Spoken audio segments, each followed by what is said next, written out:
Hello, I am switching to a new format, experimental format, in which I evaluate Nostrovini's predictions of the last week and the coming predictions of this week's fights. All right, first off, Nostrovini was 3 for 4. I had it right 4 times. I mean, 3 times out of 4. I was almost right about the first fight. They had GGG or Golovkin versus Ronaldo Murata in Japan. This was a good fight. I thought that GGG, being a little long in the tooth, just having hit 40, would lose to Murata for 2 reasons. Murata is a very busy fighter, very powerful, never stopped, and he basically was fighting in his hometown. So I thought GGG could only knock him out to win, and I thought he would outwork the old man. GGG's getting up there. He's a little bit out over the hill, but slightly, not as over the hill as I thought. No. What happened was, for the first 5 or 4 rounds, it went the way I thought it would be.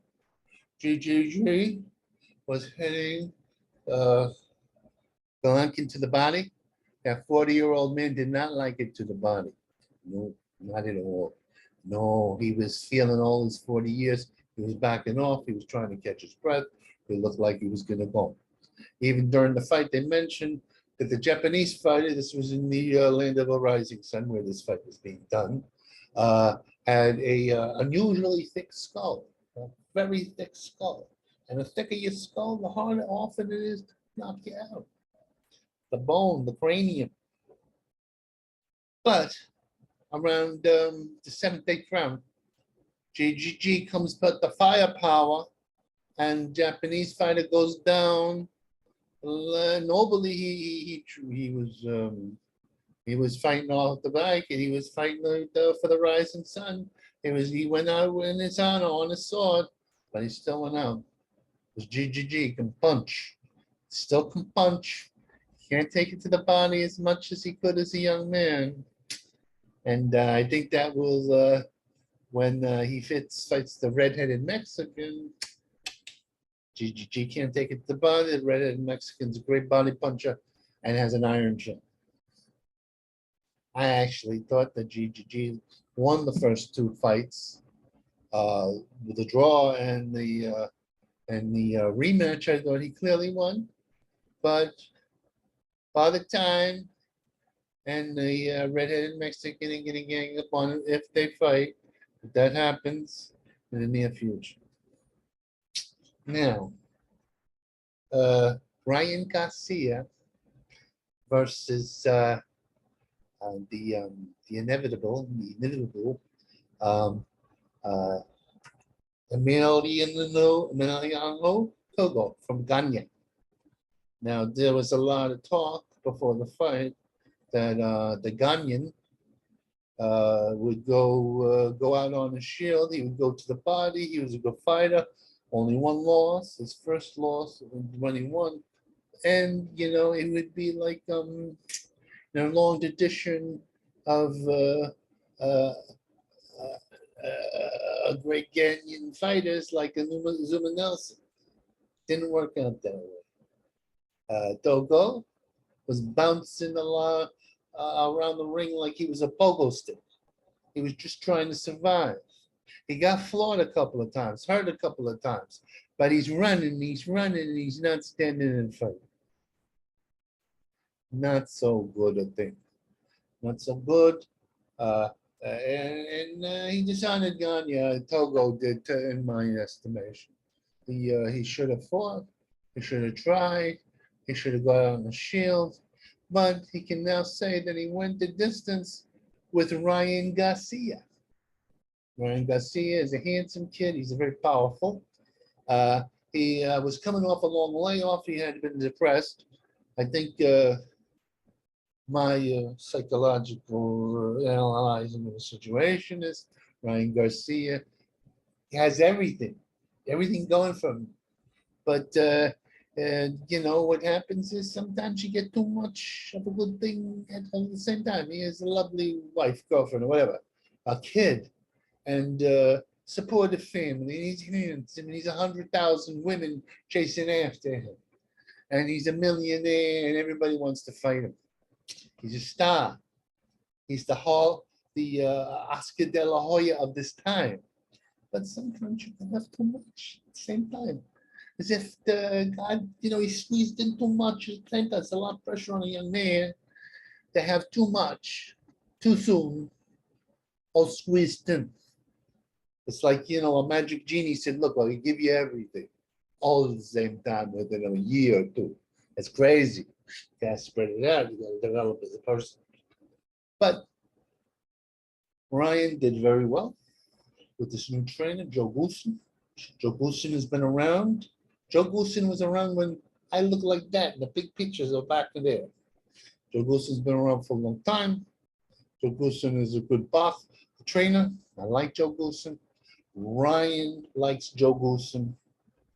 And Ryan's Garcia's daughter likes Joe Goosen. Because Ryan brought his little daughter, little baby. I don't know how old she was. It's hard for me to judge. She's like 1 or 2. She's crying. She's carrying on. Ryan says, Uncle Joe, look here. And the baby starts laughing and smiling and having a good time. In my estimation, that's the end. That's the end.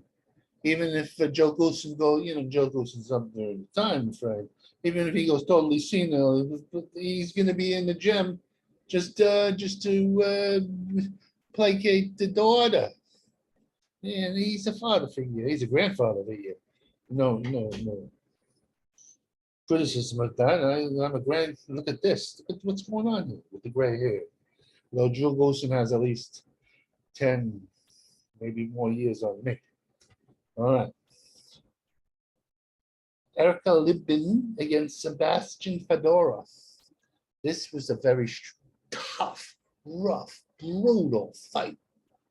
Libin, Erickson Libin, was a big puncher, very hard hitter, very hard hitter. Had been knocked out in 1 round by one of the champs, Charo, but had come back with a whole bunch of knockouts. Very good prospect, very hard hitter.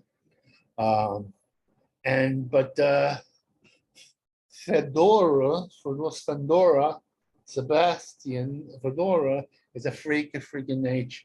The guy is a junior middleweight or a super welterweight, depending on how you want to look at it. He's 6'6". He's like a skinny guy. He makes Tommy Hearns look like a midget. He comes in. They go after each other. They're fighting. Everson Libin comes up with a big punch, but the big tall guy walks through it for the most part and pressures him. He doesn't even use his height. He goes, he's toe to toe. He's a 6 foot saw string beam pressure fighter. It's crazy. It's crazy. Well, the fight's brutal. Erickson's, his face starts falling apart. He gets brutal battle, and he's ready. He's going there, and finally he hits Sebastian in the jaw with a punch, brings him down like the leaning tower of Pisa, which finally falls in sections. But you know what happens? The big kid, the tall kid, gets up. And he comes and he brutalizes Linden. He flaws him at a certain point. He's smashing his face. Finally, the towel had to be thrown in by Erickson's corner, because even though he had the puncher's chance right to the end, because he had proven that you can't let a guy lose his face falling apart there and getting really hurt. You gotta do your safety. Very good fight. Now, Mikkel Meyer versus Jennifer Hahn.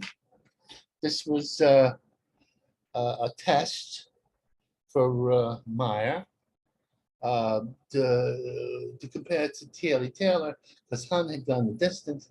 Han was, I believe, Korean, or partially Korean, been in the martial arts for a long time, had a very good record, never stopped.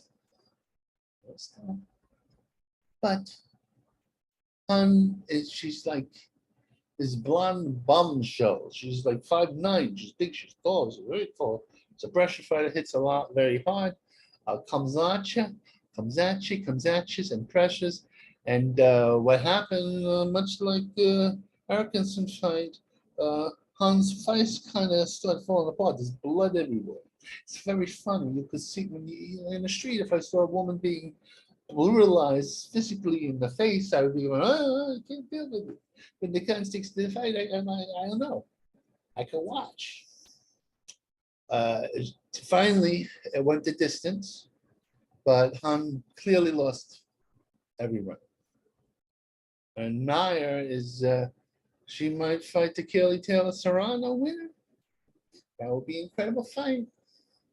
I hope at that point they go 3-minute rounds, because I think they should. Really, I think it would benefit the knockouts and the skill levels of the talent levels of the fighters will improve. Now, that's my report from last week. Now, this week, let's see, Earl Spence against Dennis August, the guy who's the conqueror of Manny Pacquiao, Cuban, great amateur Cuban fighter. Spence is going to beat him because Spence is busy. Ugas, I'm very bad at these names. He basically he's not busy enough. He outpointed Manny Pacquiao justifiably, but it wasn't by that much. And because Manny's 100 years old or 40 years old, there's another 40-year-old fighter, or 42. And he was just outworked, and he hadn't fought in a long time. His timing was off. His work rate was lower than it should have been. And the Cuban is a very, very stylish fighter, very good. I do believe he will outpoint him. I don't know if he'll knock him out, but he'll win almost most of the rounds, because he just throws too many punches. That's just it. You know, it's he might knock him out by late round knockout. But Spence can punch. That's my opinion. Now, Isaac the Pitbull Cruz against Urgambus Gamboa, another Cuban fight going on. Cuban against Mexico. This is going to be a good fight. Gamboa can stink out the joint sometimes. He's a boxer, slickster, he can punch, but you got to make him work. But sometimes he gets lazy and all that kind of stuff. Cruz, he's like if Mike Tyson was shrunk and put it in a dryer and shrunk down. There you go. So I see him being appointed and outworked. Gamboa, maybe not stopped. He's fairly durable, but you know, it's my interpretation. It's not just because I favor sluggers. I favor busy, aggressive sluggers who have skills. And Cruz, he has some skills. Okay. Here we go. Then in the undercard, the Showtime undercard, they're gonna have some good fights. This is part of the undercard. They're gonna have Rutov Batayev versus Emilitis Satanis. This is Russia against Lithuania. I think the Russian's going to win. The Russian is he's like a caveman, and he goes to the body. He goes to the body. He's not the caveman, but he has skills. Stininius, good body puncher too, good puncher. But that Russian is something special. I think this is going to be a brutal fight, lots of infighting, but eventually Rusk will have too much skill combined with power and durability. That's my prediction. Cool. Let's see. Brandon Lee against Zachary Ochoa. This is going to be a showcase fight for Chinese American Brandon Lee. He is a rarity. There are not that many Chinese American fighters. There was a guy, I'm trying to remember his name. He was half Chinese, and what was he fought Thomas Monzon in the 70s. Cells are dying as we speak. Anyway, this is going to be a good fight. A showcase fight. I'd say I seen Ochoa. He's a good prospect. But he doesn't have the firepower or the size. Brandon Lee is very tall. He's not a short fighter. He's a tall boxer puncher, devastating puncher, and a killer instinct. His mother probably wanted him to go into something else because, the Dragon Moms, the American Chinese community doesn't have a huge amount of fighters. Now China, is starting to have a lot of fighters and stuff like that. And with the pool of manpower that they got of working class people, it's going to be very interesting. But Brandon is very good. I believe he'll knock out Ochoa in about 7 rounds. Ochoa, I don't think he's ever been knocked down. He's a good fighter. He's from Brooklyn. You would think as a native New Yorker, we're going to win. But no, Brandon is too good, too powerful. He's got a great future. But he's fighting a solid guy. He's not going to be a total walk in the park, but he'll have to hunt him down.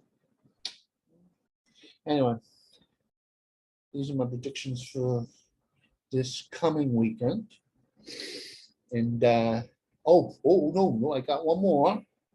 Conor Benn versus Chris Van Heerden. Now this is a different fight. It's not on Showtime pay-per-view or regular Showtime. This is from England.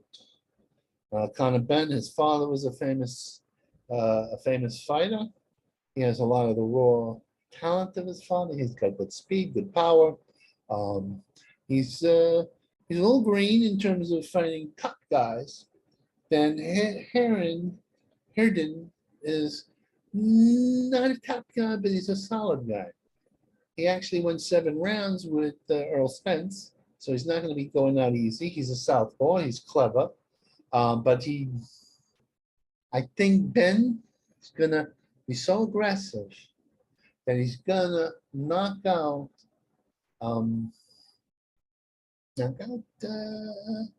Van Heerden sooner than Spence did. And after this is Conor Benn is gonna basically, the next stop is top guys, real top guys. Ben can punch. He's a big puncher, like his dad. He may, in fact, be one of the sons that makes it and goes to the higher echelon. We don't know yet. They'll know until they face, the real killers, the real top 5 guys and stuff like that. Okay. The fights, the first fights I said were on Showtime pay-per-view and regular Showtime. Starts at 7 regular Showtime. Showtime pay-per-view 9 o'clock. Then and during the day, right from the Emerald Dot, no, not the Emerald Dot, not Ireland, but from the British Isles comes Ben versus Van Van Hergen. Well, I'm not sure what country he's from, but he's a good fighter. He's probably from one of those Nordics, German stations. Anyway, this is it. My prediction. My prediction for this week. I'm now going to send this out to the heather, to you people, to see this type of thing. All right, here we go. And we end the meeting. Goodbye, goodbye, goodbye. There we go.